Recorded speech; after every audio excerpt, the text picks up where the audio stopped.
Yo, my people, what's good? Welcome to another episode of Bench Talk. Hope everyone's doing well today. And if you haven't already, subscribe. And also, if you don't want to subscribe, just comment on the page. Get involved in the conversation. So let's dive straight into it, yeah? Topic number one. Has Man City won the best treble? So, before we even talk about the other teams that's won the treble, let me just give you a bit of a quick little synopsis of Man City's season. So they came back to win the Premier League title from Arsenal. Arsenal was leading for the longest ever to not win the title.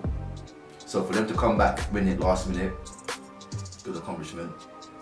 2, they beat their rivals, Manchester United, in the FA Cup. And then they dominated the Champions League through each stage, especially when they slapped up Real Madrid 4-0. And then they won the game, I would say they looked comfortable versus Inter Milan. And they were the 10th team as well to win the treble. So that's just a quick little background of what City's accomplished during their treble season. But just in case you don't know, the other 9 teams that have won the treble, I want to put a list up as well for us to see. But Celtic in 66-67, Ajax in 71-72, PSV in 87-88. Then of course you all know Manchester United treble in 98-99, Barca 08-09. We know that Inter Milan won as well 09-10 with Jose Mourinho. Then Bayern won it as well in 2012-2013. Barca got in 2014-15, Bayern got in 2019-20, and then of course City literally just won the treble the other day. The key thing, before I even talk about who's got the best treble or who I think has the best treble here, is there's only 2 teams that's done it twice, Barcelona and Bayern Munich. So that must tell you about the quality of the history, but also the football that they be playing.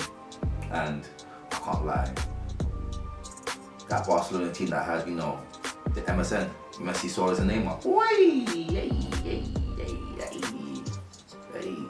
Dangerous team. Or even the Bayern Munich teams were dangerous as well. Philip Lewandowski, Thomas Muller doing their thing. So it's very interesting. Only 2 teams that actually won it twice ever. So, there's only been 10 winners. Barcelona and Bayern Munich done it 4 times out of 10. And then there's only one manager that's won it twice. Pep. And Pep. He's the only manager to win it twice, so it's amazing.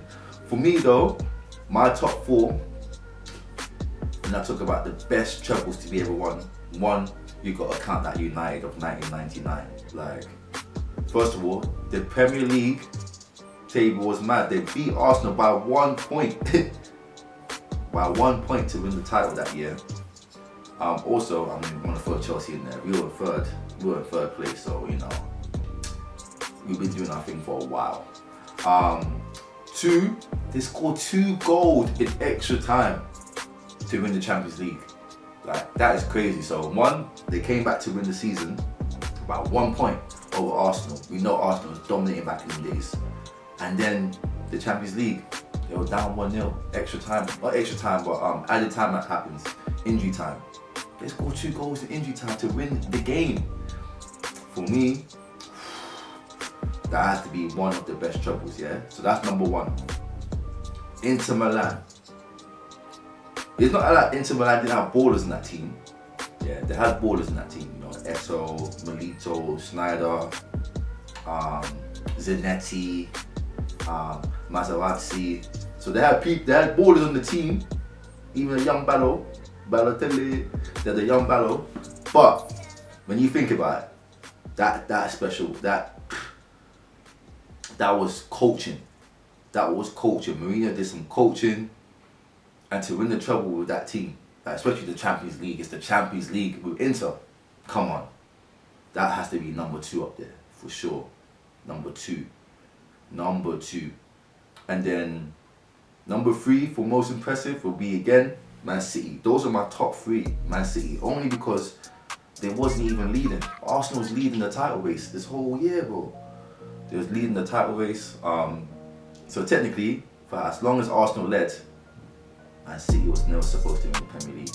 No matter how people want to twist it and say City's got a great team, which they do, they wasn't supposed to come back and win the Premier League title. So to do it like that, to win the Premier League last minute, beat their rivals, Man United, in the FA Cup, and then Champions League, made it all the way through. That goal as well, we saw the goal for when they beat Inter Milan. That little, just curved it around everyone. So for me, it's the most impressive. Not the best teams, that could be another debate, the most impressive. Those are the three that's got me like, whew. Those were some games. For me personally, I have to go with United, you know. The only reason why. They were down. They were about to lose the Champions League. They were about to lose. I don't even want to choose United, but they were about to lose. They scored 2 goals in extra time to win the Champions League. Then they beat Arsenal by 1 point for the title. That's crazy. That's crazy. And we all know who they did with the class 92 as well. So Giggsy, Scholesies, Keane. Like, let's not forget about the ballers as well. You know, Andy Cole, them man, Dwight York, Teddy. Like, that's special. That treble is special. That treble is special. Only because of the circumstances. That's why I'll probably choose the Man United treble, yeah, out of all the trebles that have been at the most impressive when you just look at the whole season, what they went through, the whole journey, how they got there. But City as well, isn't it? It's funny though. It's both the Manchester clubs that have the most impressive treble, in my opinion. Out of all the 10 teams that's won it, out of all the years, even 1998, 99 season, amazing season, or like I said, Inter Milan and Man City. You know what I mean? But I want to lean towards Man United. But you tell me, what are you guys thinking? What do you think is the best treble? The best treble to be ever won? Like I said, there's only been 10 teams, so you've seen the list. I can put up again as well. But you tell me what's been your most impressive treble and what's your reasons behind it. Topic number 2 is Manchester and the Premier League officially blue? That's what I need to know. That's my topic. I feel like right now, yeah. No, I'll break it down by stats. Yeah. In the last 10 years, the last 10 seasons, Man City has won 6 titles. Yeah. That's in the last 10 years. And if I break that down even more, yeah, since Pep has taken over, they've won 5 of the last 6 Premier Leagues. So, dynasty. You can already see they're being a dynasty. It's crazy, and I feel like in the next 10 years, if Pep stays there, you can win another 8 or 10. I mean, 8 out of 10. You can win another 8 out of 10 titles. That's crazy. So they won 6 out of 10, then they could possibly win 8 out of 10. That'd be 14 titles in a 20-year period. That's actually crazy when you think about the dominance that they could potentially have. And why it's not so far-fetched is, look at the squad. They got Haaland, who's just 22. Foden. Obviously they got the Rico Lewis now at the back. They're always rejuvenating the squad. You know what I mean? Or Grealish, form time. Bernardo Silva. The midfield is solid. Everywhere's a good age, very young, not too old. So the next 10 years could be peak. And you know, let me break down some stats for you, yeah? Like I told you, in the last 10 years, they won 6 titles. Chelsea's won 2, Leicester won 1, and Liverpool won 1. So only 3 teams have won the title since the last 10 years. Domination. Also, if you want to talk about total titles, actually before we talk about total titles, in terms of Premier League history, yeah. In terms of Premier League history, are we talking about total history? Or are we talking about the new era from 1992? Why do I ask? if we're all talking about the new era from 1992, yeah, to see how many titles each club has won. From 1992, Manchester United won 13 titles. Man City has 7. Chelsea has 5. And Arsenal has 3. Since 1992, those who won the most titles. Everyone else will have 1. So for example, Blackburn 1, Leicester City 1, and Liverpool 1 title. But since 1992, Manchester United 13 Premier League titles, and City's got already 7. So they're 6 behind them since 1992. That's letting me know already that Manchester could actually become blue. Forget about currently, but history can make it go blue as well, you know. It can make it go blue. If they keep going, it can actually become blue. And if you want to just include, okay, total history of the club. Yeah. Manchester United, 20 titles. Liverpool, 19. Arsenal, 13. Everton, 9. Manchester City, 9. So we can see already 11 titles away from Manchester United to be the most title winning team, like if you're talking about total history. What is crazy about that as well, when you deep it, is Manchester United won most of their titles since 92. They won 13 of their 20 titles since 1992. So that's letting me know already, City, they can do a madness as well. And they can catch up. So if they catch up, imagine the next 10 years, City wins another 8 titles. So now they got 17 titles. What if they win another treble? That's 2 trebles. So 70 titles to 20, that's close. But then to have 2 trebles, for example, or 3 trebles over 1, and then more titles, it could get very, that's when I think Manchester could actually be blue. But at the current moment of time, I think it's getting there. I won't even lie to you. I think it's getting there. City started this project from Mancini, well, not even Mancini times, from Mark Hughes. Back then, Adebayor's, Nasri's. And when you think about it, the project has been a success, and they're looking to change history. That's what you can see. They are looking to change history. So for me, at the moment, Manchester in the Premier League could be blue. It can be blue. And if you watch the Premier League and you see how City play, oh my days, you know, it could actually be fully blue. So, boy, it's going to be interesting next 10 years to see what happens, because the next 10 years will really cement, okay, cool, what's going on in football history, what is the new history of football, who's the new era, because everyone has an era, you know what I mean? From 1992, Manchester United, then Chelsea, we had an era from middle 2000, we had a little era, collecting titles, doing what we had to do, and now City, they're having their time, their era. And we haven't seen domination like this in a while. Like Manchester, yes, they've won a lot of, 3-peat titles, so back-to-back seasons. Man City's already done that. They've done it this year. They won it twice before. 2 years on the trot before they lost to Liverpool. So if it wasn't for Liverpool in 2019, 2020, to have a great season, City would have won 6 titles in a row. So this lets me know Manchester could actually be blue. It can be blue, and so can the Premier League. And the next 10 years, other clubs either got to step it up, or City's just going to dominate. So it's going to be very, very interesting. But you tell me your opinions as well. What do you think? Is Manchester blue? Is it becoming blue? Will it always be red?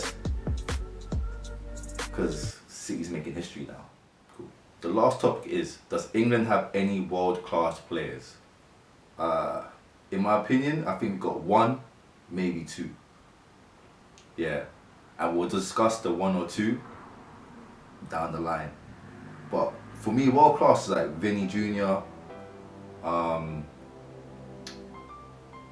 Vinicius is hard, I'm not gonna lie. My mind's stuck in Haaland. Vinicius is actually hard.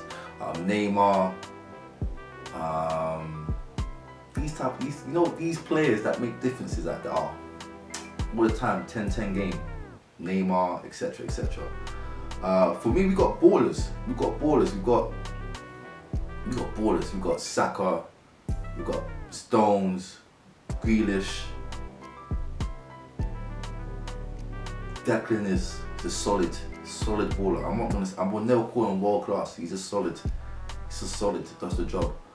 And then we got players that are ballers, and when they're feeling confident, there could be potential to be world class. So for me, there's like Rashford, Sterling, Sancho. For me, them three guys there, it's all about confidence. And Sterling is not too much because, if I'll be honest with you, since he's been in the England team, he's been the best.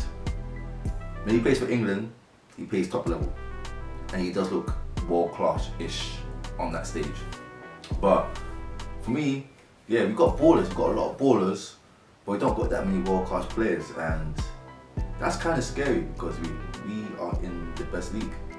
All our players are in the best league, even though the Premier League is 65% foreign, so only 35% of the teams have English players to choose from, and we'll talk about that in another episode.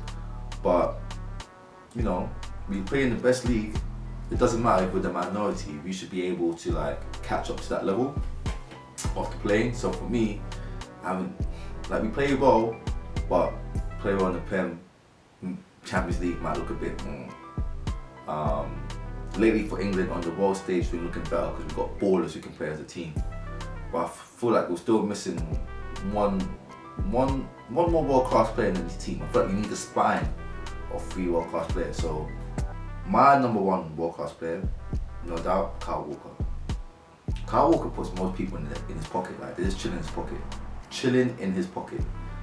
Vinny, he'll mark up. If you got pace, he'll mark it up. Mbappe, he will handle him. He will handle Mbappe. He will handle Vinny. All the top wingers in the game will handle them. Easy. Kyle Walker has been solid as well. He's been solid for the last. He's been solid since he came to City, and the year or 2 before when he's at Tottenham, solid. So I'd say for a good 7 years, this guy's been solid. For me, he's world class. Could get into any team in the world. Wall start. He plays for Man City right now. Reluctantly, I have to say that is the best team in the world with the best players in the world. He starts. Okay, he didn't start the Champions League, or Pep will be doing them tactical, changes and formations. But him, solid. He's solid. And then, so I feel like Kyle Walker is our main world class player, defender, comfortable with him. I know people say Harry Kane, he's number 2, but I'm on the bubble on him. I'm like this with him, because for me in big games he doesn't turn up. He'll slap you 25, 30 goals in the Prem. He knows the Prem now. He's gonna be the top goal scorer soon in the Prem. But for me, I don't know, there's something missing. On the big games, he doesn't do it. We've seen it. We saw it in England stage the other day. Man missed a little penalty, but everyone didn't get on 10 minutes. But I don't know. The big stages, he doesn't do it. And then I'm a bit concerned as well that no big team has gone for him. Don't give me his age. He's 30, 29, 30. I don't care. No top team has come in for him. Man City, they could have got him. He tried to leave to go Man City. Then look what happened. He didn't even go Man City. Stayed at Tottenham. They got Haaland instead. So they're probably just playing about Tottenham to get Haaland. So that lets you know, okay, Pep chose Haaland over you. Makes sense. Then this United bid, supposed to be coming in, but he might not even go. He might not even go to United. So for me, it's you've been at Tottenham, you're banging goals, you're a goal scorer, but are you world class? I don't know. I don't think you're world class. You haven't done it on big stages for me. Big stages, World Cups, Champions Leagues. Forget the Premier League and unless you've been in the title, you can't even bring up the Premier League. Because Kane, you know you can slap in 30, like the team's made around you, so you can slap in 30 goals. It's not a problem for you, bro. My thing is, are you world class? Don't think so. Don't think you're world class. And that's my thing about England right now is we don't have that many world class players. Like we got ballers, but not world class. Not world class for sure. And we've got potential. Like for example, we've got potential. So for example, Jude Bellingham. He's got Madrid. I think he can be class in it. But I can't call him world class now. Like he's had 3 big seasons at Dortmund. He balls out for England. He's a big difference maker. But you've got to see how his Madrid career goes. Like if he does well in Madrid for the next 2-3 years to start off with bang, bang, bang, you don't know, okay, this guy's world class levels. So for me, we have one for sure. Harry Kane, I'm on the border. I just don't know. I just don't think Harry Kane's world class. He's a world class finisher. Like he can finish, boom, boom, boom. Left, he can go bottom left, bottom right, top left, top right. Like he can finish, but is he a world class player? I don't know. Jude Bellingham, he has that it factor. So for me, he's a baller. And now we've got to see now what happens at his Real Madrid journey. And the fact that he went to Madrid and he wanted to go shows the type of guy he is. He's ready to be at the top of this game, so I have to give him credit for that. So yeah, those are my thoughts. That's the last topic. You let me know what you think though. Do you think we have more world class players? Am I understating it? I think not. I think it's literally 1.5 right now. Kyle Walker, half a king. That's it. But our squad's banging, and because we don't have that many world class players, do you feel like we should have more? Because we're in the Prem, the best league. Well, we say it's the best league in the world. So these players get to train, practice, be in all these academies with these type of players as well. Should we have a high expectation as well to actually have more world class players in England? Because we have big expectations of ourselves. We think we're the best.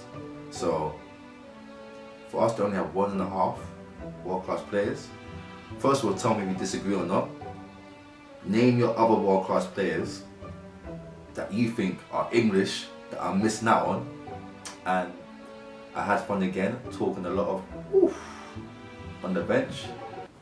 This was a football episode. Catch you guys soon.